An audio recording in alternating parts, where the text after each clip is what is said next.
मुख्यमंत्री नीतीश कुमार के द्वारा पटना से महिला संवाद का शुभारंभ किया गया। बिहार सरकार के द्वारा महिलाओं के उत्थान और विकास के लिए संचालित किए जा रहे महत्वपूर्ण योजनाओं के बारे में महिला संवाद में बताया जाएगा। महिला संवाद कार्यक्रम को जन जन तक पहुंचाने के लिए प्रचार वाहन को जिला पदाधिकारी राजीव रोशन ने हरी झंडी दिखाकर ग्राम संगठनों के लिए रवाना किया। जिलाधिकारी ने कहा, जिले के सभी 18 प्रखंडों में 3900 ग्राम संगठनों में यह कार्यक्रम का संचालन किया जाएगा। सभी ग्राम संगठनों में कार्यक्रम आयोजित किया जाना है। कार्यक्रम का मुख्य उद्देश्य बताते हुए उन्होंने कहा, महिलाओं के उत्थान व सशक्तिकरण के लिए सरकार की विभिन्न कल्याणकारी योजनाओं की जानकारी देना है। साथ ही सरकार की विभिन्न योजनाओं से लाभवंती महिलाएं अपना अनुभव भी साझा करेंगी, जिससे अन्य महिलाएं उनसे सीखकर उनका अनुसरण कर अपने परिवार का स्तर और ऊंचा कर सकेंगी। राजीव रोशन ने कहा कि महिलाओं के उत्थान, विकास और सशक्तिकरण में यह महिला संवाद कार्यक्रम मील का पत्थर साबित होगा। इसके साथ साथ मुख्यमंत्री का संदेश भी जन जन तक पहुंचाया जाएगा। विभिन्न विभागों के अधिकारी इस कार्यक्रम में शामिल होकर अपने अपने विभाग द्वारा संचालित आयोजनों को महिलाओं तक पहुंचाना सुनिश्चित करेंगे। डीपीएम ऋचा गार्गी ने कहा, महिला संवाद कार्यक्रम में पंचायत स्तर की सार्वजनिक समस्याओं और अपेक्षाओं को उजागर किया जाएगा। महिला संवाद कार्यक्रम न केवल महिलाओं को जागरूक करेगा, बल्कि उन्हें सरकार द्वारा संचालित आयोजनों का लाभ उठाने के लिए प्रेरित भी करेगा। महिलाओं के लिए एक ऐसा मंच है जहां न केवल अपनी समस्याओं और अपेक्षाओं को व्यक्त कर सकेंगी, बल्कि सशक्तिकरण की दिशा में आगे बढ़ने के लिए एकजुट भी हो सकेंगी। आज जिला के हनुमान नगर प्रखंड के हिंद ग्राम संगठन में भव्य महिला संवाद कार्यक्रम का आयोजन किया गया, जो जिलाधिकारी की अध्यक्षता में संपन्न हुआ। इस मौके पर डीडीसी, जिला कृषि पदाधिकारी, निदेशक डीआरडीए, जीविका दीदियां व अन्य विभागों के पदाधिकारी उपस्थित थे। का जो आरक्षण का लाभ जिन महिलाओं को मिला और उसी आरक्षण के तहत इस ग्राम पंचायत की मुखिया, सरपंच और पंचायत समिति पद पे आसीन हुई है, उस महिलाओं को आज अधिकार से वंचित करके उनको सूचना नहीं दिया गया है। ये किस तरह का ये दोहरी नीति सरकार का है, ये मैं आपसे जानना चाहता हूँ और इसके लिए मैं बहुत ही खेद प्रकट करता हूँ। क्या नाम हुआ आपका? मेरा नाम राकेश पासवान, जिला ही गाँव। आज महिला संवाद कार्यक्रम की शुरुआत की गई है माननीय मुख्यमंत्री बिहार से नीतीश कुमार जी के द्वारा। उसी कड़ी में दरभंगा जिले में भी आज शुरुआत हो रही है महिला संवाद कार्यक्रम की। महिला सशक्तिकरण के क्षेत्र में राज्य सरकार के द्वारा कई सारे कार्य किए गए हैं और कई सारे कार्य इतने अच्छे हैं कि पूरा देश उसका अनुकरण कर रहा है। इस कड़ी में आज सेकेंड हाफ से सभी भीओ में ये कार्यक्रम किया जाना है महिला संवाद का। जिले में लगभग 3900 स्थलों पे ये कार्यक्रम अगले 2 महीने तक होगा, जिसमें से आज हम लोग इसको सेकेंड हाफ से स्टार्ट कर रहे हैं। मब्बी थाना क्षेत्र के सिमरा निहालपुर गांव का भोलाराम आज अचानक से दरभंगा व्यवहार न्यायालय में उपस्थित होकर अपने जिंदा होने का सबूत पेश करने लगा। बता दें कि इस भोलाराम के डीएमसीएच में इलाज के दौरान हुई मौत के सड़क जाम हंगामे के बाद मब्बी थाना अध्यक्ष दीपक कुमार को निलंबित कर दिया गया था। अब न्यायालय में नाबालिग भोलाराम के उपस्थित होने के बाद कई सवाल उठ रहे हैं कि आखिर जिस युवक को डीएमसीएच में पहचान के मृतक के भाई धीरज राम ने भोलाराम होने का दावा किया था, वह कौन और किसका बेटा था? अगर वह भोलाराम नहीं था तो परिजनों ने कैसे उसे भोला के रूप में पहचान कर उसका इलाज कराया? इतना नहीं, उसके मौत के बाद परिजनों ने हंगामा भी किया था। न्यायालय के सामने भोलाराम ने बताया कि उसे ललित नारायण मिथिला विश्वविद्यालय के नागेंद्र झा स्टेडियम से कुछ लोगों ने उसके मुंह पर रुमाल रखकर बेहोश कर दिया था। उसे जब होश आया तो वह अपने आप को नेपाल में पाया। वहां मौका पाकर परिजनों को बहुत बार व्हाट्सएप कॉल किया करता था, लेकिन परिजन उसका कॉल हमेशा काट दिया करते थे। बीते 1-2 दिन पहले परिजनों ने इसके नंबर से आ रहे व्हाट्सएप कॉल को उठाया तो उसने घटना की पूरी जानकारी परिजनों को दी। परिजनों ने नेपाल जाकर उसे भारत लेकर आए। परिजनों के साथ अपने घर आते ही उसने न्यायालय में उपस्थिति दर्ज कराई। भोलाराम के लापता होने की पहली जानकारी परिजनों को मब्बी थाना को 8 फरवरी को दी थी, जिसके बाद पुलिस ने कोई कार्रवाई नहीं की थी। इस दौरान 26 फरवरी को दोनार अलपट्टी रेलवे ट्रैक के पास कुछ युवकों को एक दोनों हाथ और पैर कटा हुआ युवक मिला था, जिसे युवकों द्वारा इलाज के लिए डीएमसीएच में भर्ती कराया गया था, जिसकी पहचान परिजनों ने अस्पताल में जाकर भोलाराम के रूप में की थी। 2 दिनों तक इलाज भी कराया था, लेकिन अगले दिन उसकी मौत हो जाने के बाद परिजनों ने शिवधारा आजमनगर सड़क को जाम कर हंगामा किया था। इस हंगामे के बाद एसएसपी जगुनाथ रेड्डी ने कार्रवाई करते हुए मब्बी थाना अध्यक्ष दीपक कुमार को निलंबित कर दिया था। अब युवक जिंदा बरामद होने के बाद कई सवाल उठ खड़े हुए हैं। ये चर्चा का विषय भी बना हुआ है। किया बल्कि सनहा दर्ज कर दिया गया और उसके बाद हम लोग काफ़ी खोजबीन की, अपने स्तर से हर जगह खोजबीन किए। उसके कुछ दिनों के बाद उसके भाई के मोबाइल पर जो है लगातार एक अज्ञात नंबर से फ़ोन आना शुरू हो गया कि तुम 45,000 रुपया दो, जो तुम्हारा भाई मेरे पास है ये है। तो उसको विश्वास नहीं हुआ। फिर इस बात का भी लिखित जानकारी मब्बी थाना को दिया। फिर वहाँ भी उसकी सुनवाई नहीं हुआ। फिर एसएसपी ऑफिस में दिया गया, लेकिन सुनवाई नहीं किया।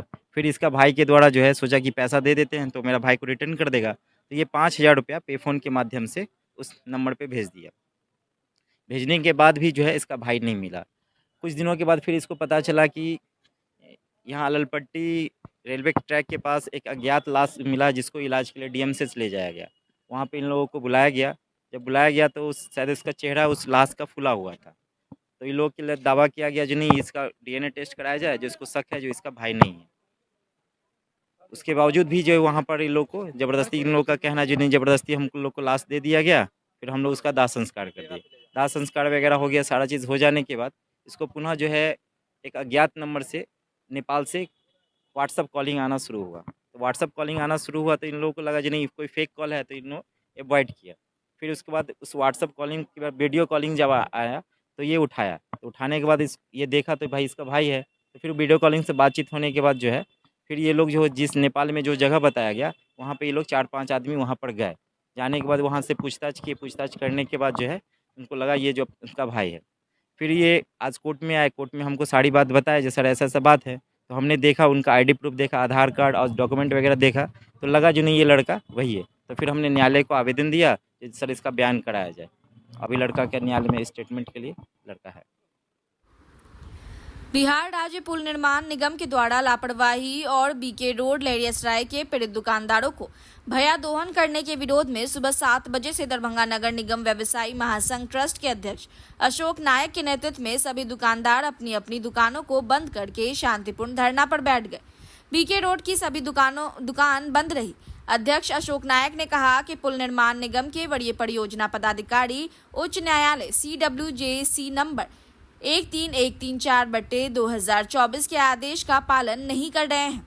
4 फरवरी 2025 को नगर आयुक्त वरीय परियोजना पदाधिकारी पुल निगम एवं दुकानदारों के साथ संयुक्त बैठक में लिए गए निर्णय के आलोक में 10 दिनों के अंदर वर्तमान दुकान के पीछे पुल निर्माण के द्वारा नाला का निर्माण कर देगा। नाला निर्माण के उपरांत नगर निगम नया बाजार भवन का निर्माण कर 61 पीड़ित दुकानों को पुनः स्थापित कर देगी। लेकिन पुल निर्माण विभाग उच्च न्यायालय के आदेश का पालन नहीं कर दुकानदारों को डराना और भयभीत करने का कार्य कर रही है। दुकान संख्या 73 और 74 के आगे पुल निगम के द्वारा बड़ी बड़ी मशीनें खड़ा कर दी गई है और सड़क काटना शुरू कर दिया है। विरोध करने पर दुकानदारों के साथ पुल निगम के कर्मियों द्वारा झगड़ा करना और कहना कि पुल निगम न्यायालय के आदेश को नहीं मानते हैं, दुकानदार दुकान खाली कर भाग जाए। महासंघ का कहना है कि पुल निगम पहले नाला का निर्माण करे ताकि नगर निगम नया बाजार भवन का कार्य शुरू कर दे।